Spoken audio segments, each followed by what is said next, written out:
Assalamualaikum warahmatullahi wabarakatuh. Perkenalkan saya Nanda Hovifatun Naila, NIM 2420065 dari kelas SPIP. Saya akan sedikit menjelaskan tentang 3 kesultanan besar dalam Islam. Yang pertama, dinasti Fatimiyah. Dinasti Fatimiyah ini menjadi satu-satunya dinasti Syiah dalam Islam. Dinasti yang berlokasi di Tunisia ini didirikan oleh Said Ibnu Husain. Kekhalifahan Fatimiyah diawali dari Ismailiyah, gerakan sekte golongan Syiah. Wilayah kekuasaannya meliputi Afrika Utara, Mesir, dan Suriah. Pada dasarnya, dinasti Fatimiyah didirikan sebagai tandingan Bani Abbasiyah, penguasa dunia Muslim yang berpusat di Baghdad. Berdirinya Fatimiyah juga disebabkan oleh konstelasi politik yang terjadi dalam dinasti Abbasiyah. Awal mula, seperti diketahui, dinasti ini berdiri karena Said Ibnu Husain, penerus Ibnu Maimun. Kemunculannya kala itu merupakan puncak propaganda sekte Ismailiyah yang sempat menggeser kekhalifahan Umayyah. Kendati demikian, keberhasilan gerakan ini juga tak lepas dari upaya propaganda Abu Abdullah al-Husain al-Syi'i. Kesuksesan yang didapat oleh al-Syi'i telah mendorong Said untuk meninggalkan markas besar Ismailiyah di Salamiyah dan pergi ke Laut Afrika. Ketika masuk penjara karena dinasti Aghlabiyah, Said ditolong oleh al-Syi'i. Kemudian mereka menghancurkan dinasti Aghlabiyah pada tahun 909 Masehi. Setelah itu, Said menyatakan dirinya sebagai penguasa dengan julukan Imam Ubaidullah al-Mahdi. Dia juga mengklaim dirinya sebagai keturunan Fatimah lewat al-Husain dan Ismail. Selanjutnya, ia mengubah sistem pajak dan memperkuat angkatan laut. Masa kejayaan dinasti Fatimiyah mencapai puncak keemasannya pada masa pemerintahan Khalifah Al-Aziz. Kunci kesuksesannya adalah merit system, keterbukaan dan toleransi. Sebagai kedudukannya kemudian digantikan oleh saudaranya bernama Abu Mansur Nizar al-Aziz Billah yang menjadi khalifah kelima dinasti Fatimiyah. Ia bergelar Al-Aziz yang memerintah pada periode 975 sampai 996 Masehi. Pada periode pemerintahan Al-Aziz lah dinasti Fatimiyah mencapai puncak kejayaannya. Namanya disebut-sebut dalam khutbah Jumat mulai dari pesisir Laut Merah, Syam hingga ke Maroko. Ia tidak hanya melestarikan semua capaian yang sudah dirintis oleh Al-Mu'iz, melainkan menyempurnakannya sehingga semua capaian tersebut benar-benar mengakar di Mesir. Di bawah kepemimpinan Al-Aziz, dalam waktu singkat Kairo sudah menjadi ibu kota dunia menggantikan Baghdad. Visi pembangunan yang dirintis oleh Al-Mu'iz bersifat egaliter dan mengedepankan toleransi. Hal inilah yang dilestarikan oleh Al-Aziz sehingga sistem pemerintahan Fatimiyah lebih mirip seperti sistem meritokrasi daripada kerajaan yang mengedepankan nepotisme yang banyak dianut oleh beberapa pemerintahan Islam sebelum mereka, khususnya Umayyah dan Abbasiyah. Menurut catatan Khairon, sikap toleran dan terbuka ini bahkan dicontohkan oleh Khalifah sendiri. Al-Aziz memiliki seorang wazir atau penasehat yang beragama Kristen. Ia pun menempatkan seorang gubernur yang beragama Yahudi untuk memerintah Syam yang ketika itu mencakup Palestina, Lebanon, dan Suriah sekarang. Bahkan istrinya bukan berasal dari Arab, tetapi dari Rusia. Semangat egaliter dan budaya toleransi yang luas menjadikan legitimasi dinasti Fatimiyah demikian mengakar. Meskipun minoritas, kaum Fatimiyah lebih mudah diterima oleh masyarakat dan pengaruh mereka pun mudah berkembang pesat. Masyarakat merasa menjadi bagian yang tak terpisahkan dari negara.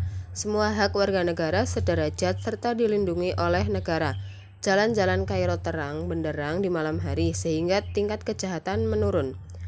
Meskipun sangat toleran, Al-Aziz tidak lupa untuk tetap mengakomodir aspirasi basis konstituennya, yaitu kaum Syiah Ismailiyah. Di dalam tembok istananya, ia membangun sebuah masjid dan universitas yang khusus menjadi pusat pembibitan paham Ismailiyah yang diberi nama Al-Azhar. Kisah tentang Al-Azhar yang dijadikan sebagai pusat pembibitan ajaran Ismailiyah memang sangat terkenal di kalangan para sejarawan. Menurut Fazlur Rahman, kaum Fatimiyah memang kerap menggunakan lembaga-lembaga pendidikan sebagai sarana untuk menyebarkan doktrinasi paham mereka, tapi itu hanya berlaku untuk kalangan terbatas dan bersifat eksklusif. Di luar, mereka tetap mengedepankan toleransi yang sangat tinggi, suatu hal yang sangat normal terjadi pada setiap perkumpulan atau agama. Mendirikan juga Bait al-Hikmah sebagaimana di Baghdad untuk melestarikan paham mereka, tetapi setelah Al-Aziz wafat dan digantikan oleh putranya bernama Al-Hakim, semua berubah. Bait al-Hikmah yang sudah didirikan tersebut ditutup. Tak hanya keilmuan, dinasti Fatimiyah juga mencapai kemakmuran di bidang ekonomi. Pada saat itu, harga-harga barang stabil dan kesejahteraan warga meningkat. Dinasti tersebut berhasil mengungguli Irak dan daerah lainnya. Selain itu, hubungan perdagangan dengan negara non-Islam juga terjalin dengan sangat baik. Selanjutnya, masa kemunduran. Ketika masa pemerintahan Al-Aziz berakhir, dinasti Fatimiyah langsung mengalami kemunduran pesat. Kala itu, Al-Aziz yang meninggal dunia digantikan oleh putranya Abu Ali Mansur Al-Hakim yang masih berusia 11 tahun. Al-Hakim melakukan hal yang sangat kejam. Ia membunuh wazir, menghancurkan gereja, merusak kuburan suci umat Kristen, dan menerapkan aturan kontroversial untuk masyarakat non-Islam. Di samping itu, runtuhnya dinasti Fatimiyah juga dipicu oleh konflik internal antar para elit pemerintahan dan juga faktor eksternalnya, di mana bangsa Normandia, Bani Seljuk, Bani Hilal, dan Bani Sulaim mulai menguasai wilayah Fatimiyah secara perlahan. Selanjutnya, dinasti Safawiyah. Dinasti Safawiyah berasal dari sebuah gerakan tarekat yang berdiri di Ardabil, sebuah kota di Azerbaijan, Iran. Dinasti ini dapat dianggap sebagai peletak pertama dasar terbentuknya negara Iran sekarang. Tarekat ini diberi nama Tarekat Safawiyah, didirikan pada waktu yang hampir bersamaan dengan Daulah Turki Utsmani di Asia Kecil. Nama Safawiyah diambil dari nama pendirinya, yaitu Safi al-Din. Nama tersebut tetap dipertahankan sampai tarekat ini berubah menjadi gerakan politik, bahkan menjadi nama bagi dinasti yang mereka dirikan, yaitu dinasti Safawiyah. Pada mulanya, gerakan tarekat Safawiyah ini bertujuan memerangi orang yang ingkar dan orang yang mereka sebut ahlul bid'ah. Keberadaan tarekat ini semakin penting setelah berubah dari tarekat kecil yang bersifat lokal menjadi gerakan keagamaan yang besar, artinya di Persia, Syria, dan Anatolia. Gerakan kepemimpinan Safawiyah selanjutnya berada di tangan Ismail yang saat itu masih berusia 7 tahun. Dia bersama pasukannya bermarkas di Gilan selama 5 tahun, mempersiapkan kekuatan dan mengadakan hubungan dengan pengikutnya yang berada di Azerbaijan, Syria, dan Anatolia. Pasukan yang dipersiapkan itu diberi nama pasukan Qizilbash. Selanjutnya, masa kemajuan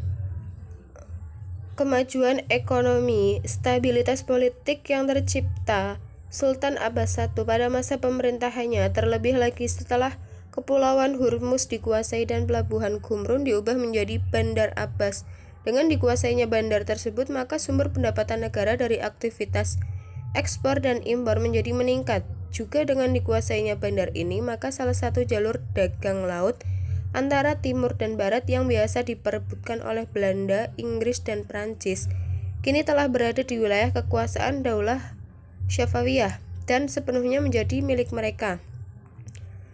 Selanjutnya, kemajuan ilmu pengetahuan. Dalam sejarah bangsa Persia dikenal sebagai bangsa yang berperadaban tinggi dan pecinta ilmu pengetahuan.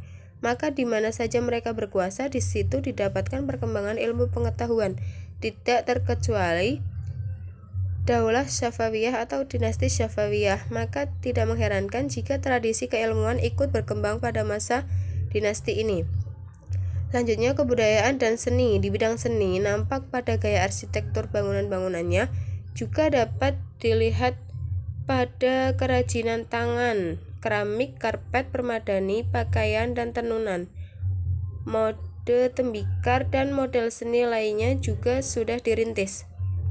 Dan arsitektur bangunan, kemajuannya terlihat dari gaya arsitektur bangunannya seperti Masjid Syah yang dibangun pada tahun 1603 Masehi. Kemudian selanjutnya bidang agama. Abbas I menerapkan paham toleransi atau lapang dada yang sangat besar. Selanjutnya pada bidang sosial, mengadakan pembenahan administrasi dengan cara pengaturan pengontrolan dari pusat. Selanjutnya keruntuhan dinasti Safawiyah. Faktor-faktor kemunduran dinasti Safawiyah ini adalah konflik yang terus-menerus berkepanjangan dengan Turki Utsmani. Bagi Turki Utsmani, berdirinya daulah atau dinasti Safawiyah yang beraliran Syiah menjadi ancaman langsung terhadap wilayah kekuasaannya. Akibatnya harus diperanginya. Konflik antara keduanya boleh dibilang tidak pernah padam, kecuali dulu saat Sultan Abbas I pernah mengadakan perjanjian perdamaian dengan Turki Utsmani. Setelah itu konflik kembali. Faktor berikutnya yaitu karena lemahnya sultan yang diangkat, sehingga mereka tidak dapat mempertahankan kekuasaan yang diwarisinya, apalagi memperluas. Sebaliknya, yang terjadi adalah konflik internal memperebutkan kekuasaan di kalangan keluarga istana. Juga tidak didukung pasukan tentara yang kuat karena pasukan Hulam yang dibentuk Sultan Abbas I tidak memiliki semangat perang yang tinggi. Lemahnya ekonomi juga menjadi faktor kemunduran. Degradasi moral. Terjadinya degradasi moral yang melanda sebagian pemimpin kerajaan Safawi. Selanjutnya dinasti Mughal. Kesultanan Mughal merupakan kelanjutan dari Kesultanan Delhi, sebab ia menandai puncak perjuangan panjang untuk membentuk sebuah imperium India Muslim yang didasarkan pada sebuah sintesa antara warisan bangsa Persia dan bangsa India. Pembentukan pemerintahan. Daulah Mughal atau dinasti Mughal ini berdiri di anak benua India seperempat abad setelah berdirinya Daulah Safawiyah di Iran, sementara Daulah Turki Utsmani sudah 2 abad sebelumnya. Oleh karena itu, di antara 3 kerajaan besar pada periode pertengahan, Daulah Mughal inilah yang paling muda. Tetapi jauh sebelum ini, ekspansi Islam ke India sudah dilakukan pada masa Daulah Umayyah di Syria. Kesultanan Mughal ini didirikan oleh Zahiruddin Muhammad Babur. Secara genealogis, Babur merupakan cucu Timur Leng dari pihak ayah dan keturunan Genghis Khan dari pihak ibu. Ayahnya Umar Mirza, penguasa Ferghana. Babur mewarisi daerah Ferghana dari orang tuanya ketika ia masih berusia 11 tahun. Kesultanan Mughal merupakan warisan kebesaran Timur Leng dan bukan warisan keturunan India yang asli. Meskipun demikian, Kesultanan Mughal telah memberi warna tersendiri bagi peradaban orang-orang India yang sebelumnya identik dengan agama Hindu. Babur bukanlah orang India. Syed Mahmudin Nasir menuliskan, dia bukan orang Mughal.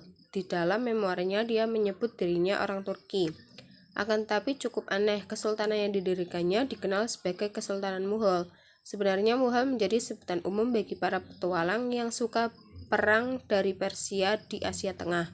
Dan meskipun Timur Leng dan semua pengikutnya menyumpahi nama itu sebagai nama musuhnya yang paling sengit, nasib merekalah untuk dicap dengan nama itu. Dapat disimpulkan bahwa faktor berdirinya kerajaan Mughal adalah ambisi dan karakter Babur sebagai pewaris keperkasaan ras Mongolia sebagai jawaban atas krisis yang tengah melanda India. Pada masa Sultan Humayun menggantikan ayahnya menjadi sultan kedua Daulah Mughal di India. Ia tidak sehebat ayahnya, makanya dalam melaksanakan pemerintahannya selama 9 tahun, ia terus-menerus banyak menghadapi tantangan. Negara tidak pernah aman, waktunya habis berperang melawan musuh-musuhnya, sehingga tidak ada kesempatan baginya untuk memajukan pemerintahannya. Pada masa kejayaan pemerintahan dan perkembangan ilmu pengetahuan, pada masa Sultan Akbar I memegang tampuk kekuasaan Daulah Mughal dalam waktu yang cukup lama. Pada masanya Daulah Mughal memasuki puncak kejayaan karena semua wilayah yang lepas pada masa Sultan Humayun dapat direbutnya kembali. Sultan Akbar I yang perkasa itu berhasil meneruskan program ekspansinya ke sebelah selatan, utara, barat, dan timur. Wilayah yang sangat luas itu diperintah Sultan Akbar dengan sistem pemerintahan militeristik atau dengan tangan besi. Bukan itu saja, semua pejabat diharuskan mengikuti latihan kemiliteran. Dari aspek politik, Sultan Akbar I menerapkan sistem politik toleransi, artinya semua penduduk atau rakyat India dipandang sama. Mereka tidak boleh dibeda-bedakan karena perbedaan etnis dan agama. Kemudian pada masa kejayaan peradaban dan ilmu pengetahuan. Kemajuan di bidang ekonomi. Daulah Mughal dapat melaksanakan kemajuan di bidang ekonomi lewat pertanian, pertambangan, dan perdagangan. Di sektor pertanian, hubungan komunikasi antara petani dengan pemerintah diatur dengan baik. Hasil pertanian yang terpenting ketika itu adalah biji-bijian, padi, kacang, tebu, sayur-sayuran, rempah-rempah, tembakau, kapas, dan bahan-bahan celupan. Pertanian ini selain untuk kebutuhan dalam negeri juga dapat diekspor ke luar negeri seperti ke Eropa, Afrika, Arabia, Asia Tenggara. Untuk meningkatkan produksi, Sultan Jahangir mengizinkan Inggris dan Belanda mendirikan pabrik pengolahan hasil pertanian di tanah Surat. Kemudian bidang seni dan arsitektur. Pada bidang seni, budaya, dan arsitektur, kemajuan di bidang ekonomi berdampak baik bagi kemajuan di bidang seni budaya. Karya seni yang menonjol adalah karya sastra gubahan para penyair istana, baik yang berbahasa Persia maupun berbahasa India. Penyair India yang terkenal adalah Muhammad Jayazi, seorang sastrawan sufi yang menghasilkan karya besar yang berjudul Padmayat, berisi tentang kebajikan jiwa manusia. Pada masa Aurangzeb, muncul seorang sejarawan bernama Abu Fadl dengan karyanya Aini Ahbari, berisi tentang sejarah kerajaan Mughal berdasarkan pimpinannya. Pada bidang seni dan arsitektur, ciri yang menonjol dari arsitektur Mughal adalah pemakaian ukiran dan marmer yang timbul dengan kombinasi warna-warni. Bangunan yang menimbulkan ciri ini antara lain Benteng Merah, istana-istana, makam kerajaan, dan yang paling mengagumkan adalah Taj Mahal di Agra. Selanjutnya bidang politik dan militer. Sistem yang menonjol adalah politik sulhul atau toleransi universal. Kemudian bidang agama. Kesultanan Mughal mencapai suatu fase yang menarik di mana pada masa itu Akbar memproklamasikan sebuah cara baru dalam beragama, yaitu konsep dini ilahi. Selanjutnya masa kemunduran. Beberapa faktor yang menjadi penyebab kehancuran Daulah Mughal, di antaranya sultan-sultan yang diangkat setelah Sultan Aurangzeb adalah orang-orang lemah yang tidak mampu membenahi pemerintahan. Ditambah lagi kemerosotan moral, hidup bermewah-mewah di kalangan elit politik yang mengakibatkan pemborosan dalam pengeluaran uang negara.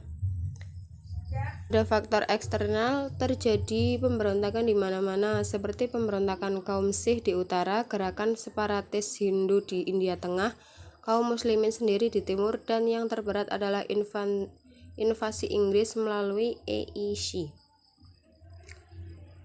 Mungkin itu saja penjelasan dari 3 kesultanan besar dalam Islam yang dapat saya sampaikan. Kurang lebihnya mohon maaf. Wassalamualaikum warahmatullahi wabarakatuh.